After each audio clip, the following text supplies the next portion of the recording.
1930 இருந்து 1931 வரை ஒரு 3000 இருந்து 4000 ஒர்க்கர்ஸ் ஒரு டனலை தோன்றதுக்காக வேலை செஞ்சுட்டு இருக்காங்க. ஆனா அடுத்த ஒரு வருஷத்துல அந்த 3000 பேர்ல 750 பேர் மர்மமா இறந்துடுறாங்க. ஏன் இறந்தாங்க, எதுக்கு இறந்தாங்க அப்படின்னு சொல்ற அந்த விசாரணை செய்யப்படுவதற்கு முன்பாகவே அடுத்த ஒரு 300 பேர் இறக்குறாங்க. இப்படி தொடர்ச்சியா அந்த 3000 ஒர்க்கர்ஸ்ல பாதிக்கும் மேற்பட்ட நபர்கள் இறந்துடுறாங்க. மீதி நபர்கள் நோய்வாய்ப்பட்டு அவங்களுடைய வாழ்க்கையினுடைய எஞ்சிய காலங்களை கடக்கிறார்கள். என்ன நடந்துச்சு தெரியுமா? இதை தான் ஹாக்ஸ் நெஸ்ட் டெரிபிள் ஆக்சிடென்ட் அப்படின்னு சொல்லுவாங்க. இது ஒரு ஆக்சிடென்ட் கிடையாது, இது ஒரு மேன்மேட் டிசாஸ்டர்.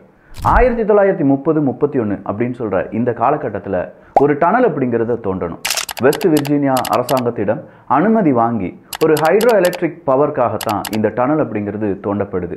கிட்டத்தட்ட 5 கிலோமீட்டர் நீளம் இருக்கக்கூடிய இந்த டனலை தோன்றதுக்கு தான் 3000 மனிதர்கள் வரவழைக்கப்படுகிறார்கள். ஆனால் இதை தோண்ட வைக்கக்கூடிய அந்த நிறுவனத்தின் பெயர் union carbide and carbon corporation அப்படிங்கிற நிறுவனம் தான். இந்த union carbide and carbon corporation அப்படிங்கிற இந்த நிறுவனம் தான் அங்க இருக்கக்கூடிய அரசாங்கம் சார்பு இருக்கக்கூடிய பல ப்ராஜெக்டுக்கு கார்பன் அப்படிங்கிறத கொடுப்பதற்கான அங்கீகாரத்தை பெற்ற நிறுவனம். ஆனா இந்த ஒரு நிறுவனம் நீர்மின் நிலையத்துக்காகத்தான் இந்த டனலை தோண்டினாங்க அப்படின்னு நீங்க நினைச்சீங்கன்னா தப்பு. இந்த டனலை தோண்டுவதற்கான ஒரு மலைப்பகுதி தேர்ந்தெடுக்கப்படுகிறது.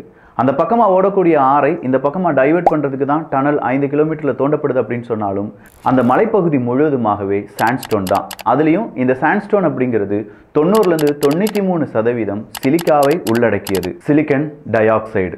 இந்த டனல் தோண்டுவதை ஒரு கன்ஸ்ட்ரக்ஷன் ஒர்க்காக தான் கன்சிடர் பண்ணாங்களே தவிர ஒரு மைனிங்கா கன்சிடர் பண்ணவே இல்லை. எனவே அங்க வேலை செய்த எந்த நபருக்கும் மைனிங்கான சேஃப்டி அப்படிங்கிறது கொடுக்கப்படவே இல்லை. 2 வருடங்கள்ல இந்த கன்ஸ்ட்ரக்ஷனை முடிக்கணும் அப்படின்னு சொல்லி வெஸ்ட் விர்ஜீனியா சொல்லும்போது இது கன்ஸ்ட்ரக்ஷனுக்கானது கிடையாது, ஒட்டுமொத்தமான மினரலை திருடுவதற்கு அப்படின்னு சொல்லி அந்த நிறுவனம் அவசரமா அங்க இருக்கக்கூடிய மனிதர்களை வேலை வாங்குகிறது. ஆனா இந்த ப்ராஜெக்ட்ல வேலை செஞ்ச அந்த ஒர்க்கர்ஸுக்கு தெரியல சிலிக்கன் டை ஆக்சைடால நாம இறக்க போகிறோம் அப்படின்னு சொல்லி. ஒரு டனல் தோண்டி அதுவும் சிலிக்கன் டை ஆக்சைடால எப்படி மனிதர்கள் இறந்தாங்க?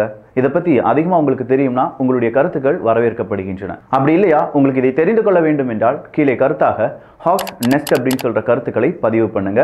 இதுக்கான ஃபுல் வீடியோ சீக்கிரமா வந்துடும்.